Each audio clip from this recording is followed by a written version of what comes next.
course, let's start with some good news here, Dustin, and let's talk a little bit about Massachusetts.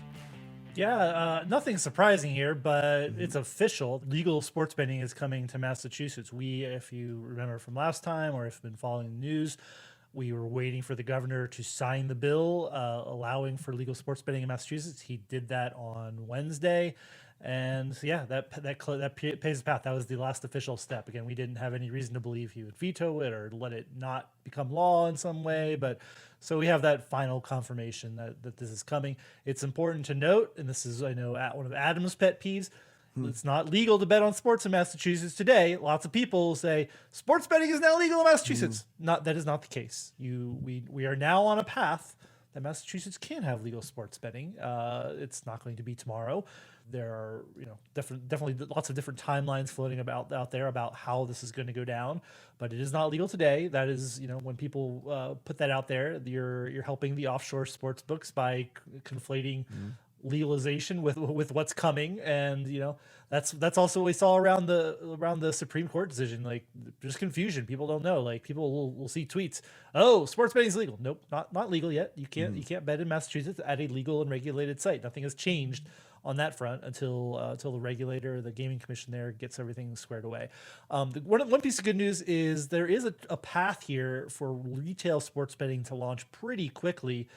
Depends on state regulators how they use a temporary license provision in the bill, whether they allow for these physical sportsbooks to go live really quickly. That's at least a feasible way to get for there to be a temporary license and for this to go. I think we talked last time, and this is still the case. The timeline for online sports betting is unfortunately going to be a little longer. There's again, as we sit here, no clear path to exactly when this will happen. So this is, if you're planning on putting bets down for NFL season, on the start of NFL season, you're going to have to be driving across the border. That's not happening. If you're in Boston, you're already betting in a regulated site. You know where those states are: New Hampshire, Rhode Island, Connecticut, stuff like that. So that's not going to be a case. It's also probably not going to be this calendar year. That seems like an optimistic timeline. The best timeline that we think is early next year. I would say pre-Super Bowl is the target that is at least feasible to hit. And then if not, sometime later in the year. But that's the news in Massachusetts. We can do a little check mark, ding, what have you. Massachusetts on the board for legal sports betting here in the near future. And it looks like 15 mobile licenses.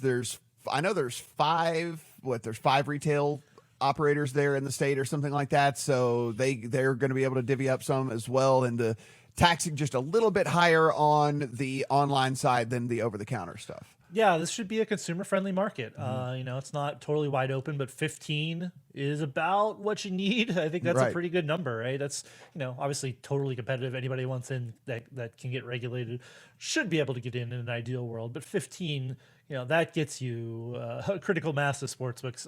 All of the major players that we always talk about will be in Massachusetts. That's a no doubter. Then it's just a matter of whether there will be more than 15 applicants. Pretty clearly, I would say. So it's there may be some people left outside looking in, but these will be these players on the margins. Less, this is more open than New York, and which we know limited to 9 operators. 15 gets you a pretty good number of sports books, and that should be a good use case for the bettor at the end of the day.